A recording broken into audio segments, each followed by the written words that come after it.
सो अभी आगे हम अथर्ववेद के ऊपर। अथर्ववेद में ब्राह्मण कौन कौन से हैं? गोपथ ब्राह्मण हैं। गोपथ में क्या होगा? गो का मतलब होता है cow, symbolically refers to the wealth, prosperity और नेचुरल एबंडेंस। आरण्यक कौन सा है? Not well develop independently. Upanishad कौन कौन से हैं इसके अंदर? अथर्ववेद के अंदर मुंडका उपनिषद है, मंडूक्य उपनिषद है और प्रश्न उपनिषद है। कौन कौन से? मुंडका, मंडूक्य, प्रश्न उपनिषद, 3 उपनिषद। सो मुंडका उपनिषद का मतलब क्या होता है? शॉर्न और shaved, derived from munda. Munda means symbolizes the renunciation of ignorance, shedding of false knowledge. False knowledge को हटा दो, छोड़ दो, वो फिलोसफिकल गाइड दे रहा है कौन? मुंडका उपनिषद। उसके बाद आ गया आपका मंडूक्य उपनिषद। मंडूक्य उपनिषद शॉर्टेस्ट है, टॉक्स अबाउट ओम वगैरह, ठीक है, ये गलत है। And 4 states of consciousness. तो ये मंडूक्य उपनिषद का मतलब क्या है आपका? सबसे पहले तो Mandukya refers to the frog with the text metaphorically connecting the concept of transformation as a frog transition through stages to spiritual evolution और अवेकनिंग। समझ में आया?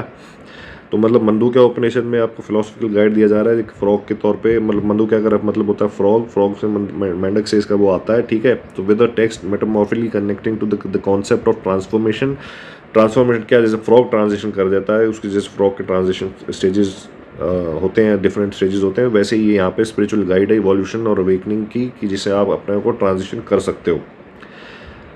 तो इसमें आपको समझ में आ गया होगा। तो समरी देख लेते हैं। तो summary at a glance. Rigveda के अंदर क्या क्या आपका? ऐतरेय ब्राह्मण, ऐतरेय उपनिषद हो गया। सामवेद के अंदर आपका चंदोग्या, तालावक्रा ब्राह्मण हो गया, चंदोग्या कीन उपनिषद हो गया। यजुर्वेद के अंदर आपका, इसको थोड़े से आप कन्फ्यूज हो जाओगे, आपने रिवाइज करने के लिए इसको दोबारा वापस ऊपर ही जाना, ठीक है। तो इसको दोबारा एक बार देख लेते हैं। तो ये आपके स्ट्रक्चर हो गए, आपके 4 स्ट्रक्चर याद रख लेना: संहिता, ब्राह्मणा, आरण्यक, उपनिषद।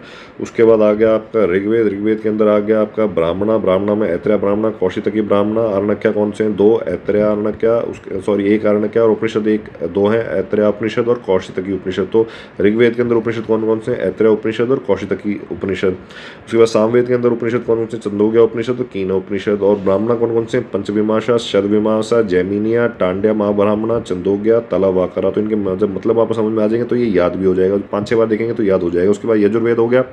यजुर्वेद के अंदर आपका शुक्ल यजुर्वेद। यजुर्वेद के अंदर आपके शतपथ ब्राह्मणा, बृहदरण्यक और बृहदरण्यक उपनिषद और ईशा उपनिषद। कृष्ण यजुर्वेद के अंदर हो गया आपका तैत्तरीय ब्राह्मणा, कथा ब्राह्मणा, मैत्रेयाणी ब्राह्मणा। और आरण्यक के अंदर हो गया आपका तैत्तरीय उपनिषद के अंदर हो गया तैत्तरीय उपनिषद और कथा उपनिषद और मैत्री उपनिषद, ठीक है। और अथर्ववेद के अंदर हो गया आपका गोपथ ब्राह्मणा और उपनिषद हो गया मुंडका उपनिषद, मंडूक्य उपनिषद और प्रश्न उपनिषद, ठीक है। मुंडका, मंडूक्य और प्रश्न उपनिषद, ठीक है। तो ये कुल मिला के हम समझ में आ गया। इसके बाद हम डायलॉग्स कवर करेंगे और डायलॉग्स कवर करने के बाद फिर हम वो क्वेश्चन पे जाएंगे, तब आपको समझ में आएगा कि वो क्वेश्चन मैंने इतना क्यों एक्सप्लेन किया और वो क्वेश्चन आपको बिल्कुल आसानी से समझ में आ जाएगा। सो सीखते रहे, सिखाते रहे। Thank you.